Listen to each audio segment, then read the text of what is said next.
예수 그 이름 찬양함으로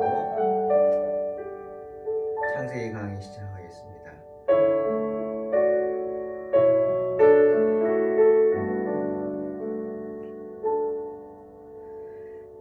예수 그 이름 나는 말할 수 없네. 그 이름 속에 있는 비밀을, 그 이름 속에 있는 사랑을, 그 사랑을 말할 수 없어서 그 풍부한 표현 못해서 비밀이 되었네. 그 이름 비밀이 되었네. 사람들 그 이름 건축자의 버린 돌처럼 버렸지만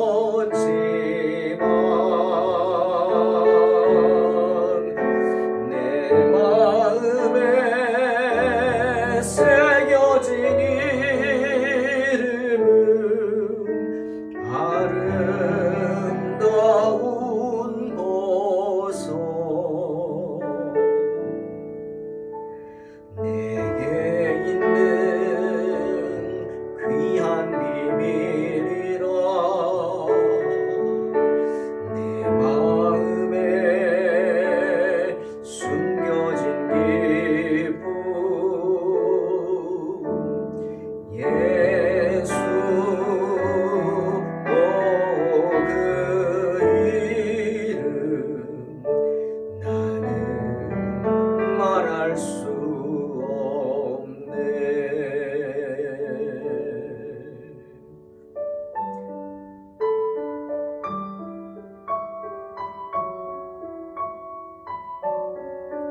어린 돌처럼 버렸지만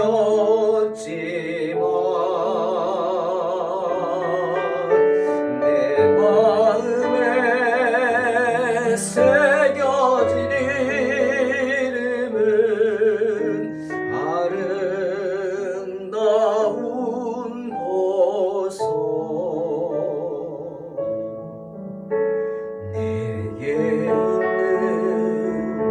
귀한 비밀이라. 내 마음에 숨겨진 기쁨, 예수 그 이름 나는 말할 수 없네. 그 이름의 비밀을,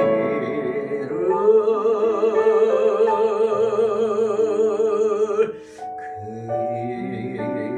이름의 사랑,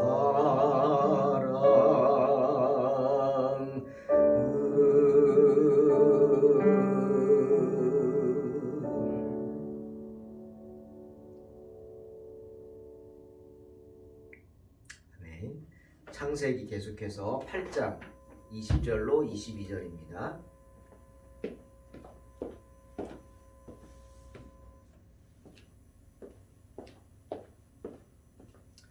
봉독합니다. 노아가 여호와께 제단을 쌓고 모든 정결한 짐승과 모든 정결한 새 중에서 제물을 취하여 번제로 제단에 드렸더니 여호와께서 그 향기를 받으시고 그 중심에 이르시되 내가 다시는 사람으로 말미암아 땅을 저주하지 아니하리니 이는 사람의 마음이 계획하는 바가 어려서부터 악함이라. 내가 전에 행한 것 같이 모든 생물을 다시 멸하지 아니하리니 땅이 있을 동안에는 심음과 거둠과 추위와 더위와 여름과 겨울과 낮과 밤이 쉬지 아니하리라. 아멘. 노아는 하나님의 은혜로 방주를 나와 물이 빠진 새로운 세상을 보았습니다. 그리고 그곳에서 새롭게 생을 시작합니다. 그런데 노아가 새로운 세상에서 첫 번째로 행한 일이 무엇인 줄 아십니까? 바로 제단을 쌓는 일이었습니다. 제단을 쌓고 거룩한 제물을 취해서 번제를 드리는 일이었습니다. 이것은 바로 하나님께 예배 드리는 행위입니다. 여러분, 하나님께 예배 드리는 신앙의 행위는 이렇게 오래전부터 있었습니다. 그렇게 행해져 온 일입니다. 예레미야 6장 16절에서 때문에 예레미야도 죄로 인해서 몸도 괴롭고 마음도 고통받는 이스라엘 백성들을 향해 그래서 이렇게 말하고 있어요. 여호와께서 이같이 말씀하시되 너희는 길에 서서 보며 옛적 길 곧 선한 길이 어디인지 알아보고 그리로 가라. 너희 심령이 평강을 얻으리라. 분명히 말씀하십니다. 무슨 소리죠? 세상 일 가운데 죄로 인해 몸도 마음도 고통을 받거든, 그래서 평안을 얻지 못하였거든, 그 마음의 평안을 얻기 위해서는 또 그 죄의 용서를 받기 위해서는 어떻게? 삶의 어려운 문제들을 해결받기 위해서는 어떻게? 하나님께 예배를 드리라 말하고 있는 겁니다. 하나님께 예배드리는 삶 가운데 우리의 모든 죄가 용서받고 마음의 평안을 얻고 우리의 모든 삶의 문제들이 예배드리는 가운데 해결될 줄로 믿습니다. 예레미야가 말하는 겁니다. 아스루 왕에게 모든 것을 빼앗긴 채 낙심하고 절망한 이스라엘 백성들, 한 이름 모를 제사장이 그들을 찾아와서 이렇게 말씀을 전합니다. 이렇게 권면하죠. 그게 열왕기하 17장 36절 39절입니다. 오직 큰 능력과 편팔로 너희를 애굽에서 인도하여 내신 여호와만 경외하며 그를 예배하며 그에게 제사를 드릴 것이며 또 너희가 여호와가 너희를 위하여 기록한 율례와 법도와 율법과 계명을 지켜 영원히 행하고 다른 신들을 경외하지 말며 또 내가 너희와 세운 언약을 잊지 말며 다른 신들을 경외하지 말고 오직 너희 하나님 여호와만을 경외하라. 그가 너희를 모든 원수의 손에서 건져내리라. 이 이름 모를 제사장이 낙심한 이스라엘 백성들에게 죽지 않고 살기 위해서는 어떻게? 예배드리기를 힘쓰라고 권면하고 있는 겁니다. 우리가 오직 살 길은 하나님께 예배드리는 일이다. 하나님께 매달리는 일이다. 이렇게 말하고 있는 것입니다. 여러분, 다윗도 시편 5편 7절에서 자신의 평생 소원이 뭔지 고백하고 있습니다. 정말 다윗의 평생에 다윗이 갖고 있던 소원이 뭔지 아십니까? 주의 풍성한 사랑을 힘입어 주의 집에 들어가 주를 경외함으로 성전을 향하여 예배하는 것이라고 분명히 고백하고 있습니다. 다윗의 평생의 소원이 뭐예요? 예배하는 것이에요. 예배드리는 삶이에요. 주의 성전에 가서.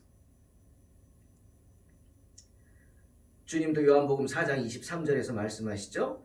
아버지께 참되게 예배하는 자들은 영과 진리로 예배할 때가 오나니 곧 이때라. 아버지께서는 자기에게 이렇게 예배하는 자들을 찾으시느니라 분명히 말씀하시죠. 사랑하는 성도 여러분, 새로운 세상에서 행하여진 첫 번째 일이 뭐라고요? 하나님께 예배 드리는 일이었습니다. 하나님을 예배하는 일이었어요. 그래서 새로운 세상에서의 그 삶을 노아는 하나님과 함께 시작하기를 원했던 것입니다. 또 하나, 오늘 본문을 통해 우리가 생각해 볼 건 노아가 하나님께 제사 드리기 위해서 어떻게 했어요? 번제를 드렸어요. 번제란 뭡니까? 살아있는 제물을 하나님께 바치는 거예요. 그 살아있는 제물을 번제단 앞에 가서 죽이죠. 그 생명을 빼앗죠. 배를 가르고 피를 다 쏟아내고 껍질을 벗기고 그리고 배를 갈라 내장을 꺼내고 뼈를 발라내고 따로따로 하나님께 불로써 태워드리는 게 번제입니다. 정말 힘든 일이죠. 정말 정성이 들어가야 하는 일이고 시간도 많이 걸리고요. 섬세한 일입니다. 그런데 노아가 하나님께 제단을 쌓았어요. 그리고 번제를 드렸단 말이죠. 그 번제를 드리기 위해서 어떻게 했어요? 성경 보니까 모든 정결한 짐승과 모든 정결한 새 중에서 제물을 취해서 번제로 드렸다 말하고 있어요. 누군가가 번제용 제물로 희생됐다는 거죠. 뭘까요? 누굴까요? 어떤 짐승, 어떤 새일까요? 모르죠. 모릅니다. 하지만 분명한 것은 뭐냐? 정결한 짐승, 정결한 새 중에 한 마리씩이었다는 거예요. 그 말은 이 짐승과 새들은 정결하기에 누구도 함부로 할 수 없는 것들이에요. 하지만 노아는 그 정결한 새와 짐승을 잡았어요. 하나님께 번제로 드리기 위해서 잡았어요. 그 무서운 홍수의 재앙 속에서도 살아남은 하나님이 부르셔서 방주에 탔던 많은 짐승들 가운데서 택함을 받아 방주에 탔던 그 정결한 짐승 한 마리, 정결한 새 한 마리를 잡았어요. 배를 가르고 피를 쏟아붓고 내장을 꺼내고 껍질을 벗기고 뼈를 쪼개어 하나님께 번제로 드렸단 말이에요. 왜? 바로 노아 자신과 그의 아내와 세 자녀와 세 자부의 죄를 대속하기 위해서입니다. 여러분 뭔가 생각나지 않습니까? 창세기 3장 21절에서 아담과 하와가 선악과를 따먹는 범죄를 저지른 후에 제일 먼저 찾아온 게 뭡니까? 바로 죄로 인한 부끄러움이었어요. 그래서 그전에는 아무렇지도 않았는데 하나님이 늘 하시던 대로 동산을 거닐며 아담과 하와를 부르셨어요. 차 한잔하자고 부르셨겠죠. 그런데 아담과 하와가 나오질 못합니다. 숨었어요. 하나님 부르시죠. 너희가 왜 숨어 있느냐? 그때 뭐라 그래요? 부끄러워서 숨었다 그랬어요. 부끄러워서. 하나님 묻습니다. 아니 너희가 누가 부끄럽다고 했느냐? 예? 그전엔 뻘거벗고도 막 다니더니 뭐가 부끄럽느냐? 우리가 부끄러워서 나뭇잎으로 치마를 하고 가리고 있다고. 못 나간다고. 창피해서. 하나님은 아담과 하와를 만나야 되는데 부끄러워서 못 나온다는 거예요. 죄 때문에. 그래서 하나님은 그 아담과 하와의 부끄러움을 가리기 위해서 어떻게 하셨죠? 가죽옷을 지어 입히셨어요. 여러분 그 가죽옷이 어디서 났어요? 가죽은 뭡니까? 동물의 껍질입니다. 예? 야 미안하다. 살아있는 동물 껍질을 벗겨가지고 그냥 놓으면 그 동물이 삽니까? 아니잖아요. 아담과 하와의 죄 때문에 누군가 이름 모를 짐승이 죽어야 했어요. 그 생명을 드려야 했어요. 그래서 가죽옷을 바쳐야 했어요. 그 짐승은 누굴까요? 모르죠. 하지만 하나님이 아끼시는 짐승 중에 한 마리였어요. 그렇게 오늘 다시 노아와 그 가족들을 위해서 이름 모를 정결한 짐승 한 마리와 정결한 새 한 마리가 죽어야 했어요. 희생되어져야 했어요. 네? 하나님께서 아담과 하와를 당신의 자녀로 다시금 용서하고 받아들이기 위해서 누군가를 희생해서 그 가죽으로 옷을 입힌 것처럼 노아 또한 하나님 앞에 자신들의 죄를 용서받기 위해서 생각해 보세요. 그 많은 사람들이 다 죽었어요. 자기네만 살아남았단 말이에요. 그 두려움과 또 그 감사함과 하나님을 향한 그 경외심이 얼마나 컸겠어요. 번제를 드린 거예요.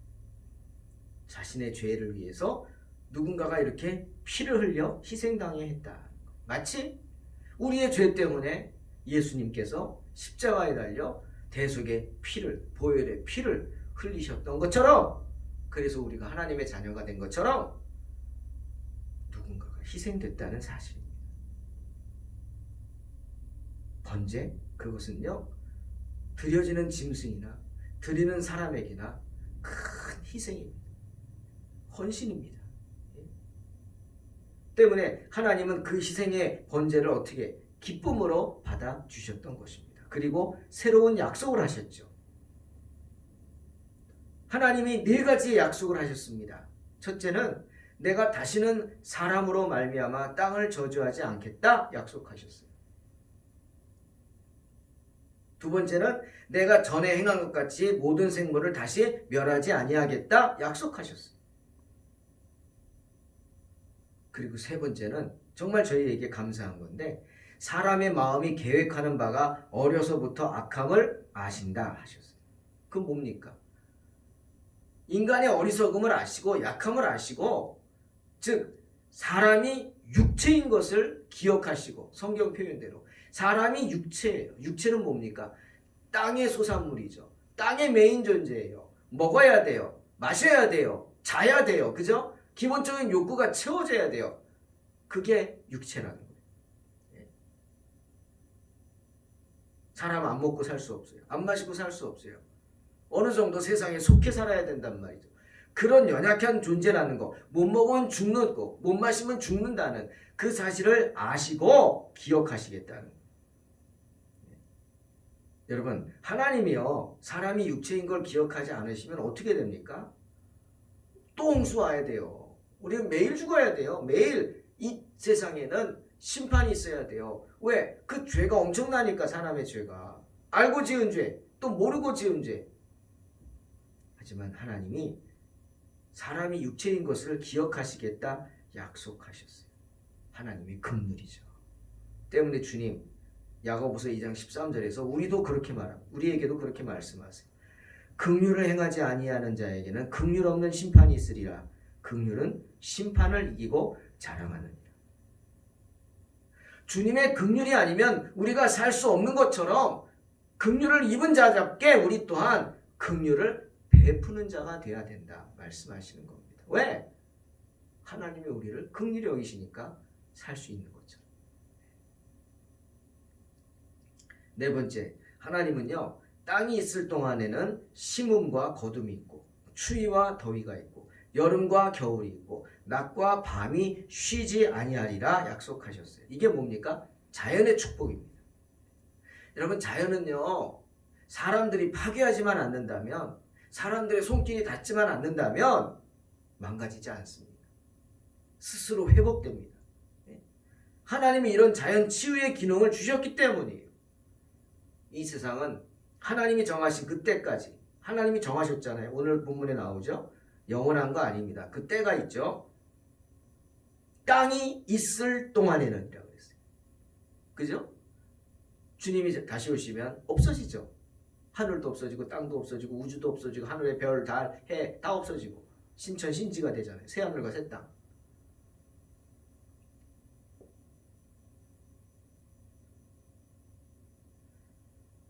땅이 있을 동안에는 이 땅이 어떻게? 봄, 여름, 가을, 겨울이 반복될 것입니다.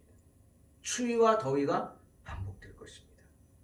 오늘 해가 뜨고 또 오늘 해가 질 것이지만 내일 또한 내일의 해가 뜨고 내일의 해가 질 것입니다. 즉 하나님의 손길이 이 세상에 계속될 것이라는 겁니다. 사랑하는 성도 여러분, 요한복음 4장 23절 말씀을 다시 한번 깊이 묵상하시기 바랍니다. 아버지께 참되게 예배하는 자들은 영과 진리로 예배할 때가 오나니 곧 이때라. 아버지께서는 자기에게 이렇게 예배하는 자들을 찾으시느냐. 주님의 말씀이죠. 지금이 그때입니다.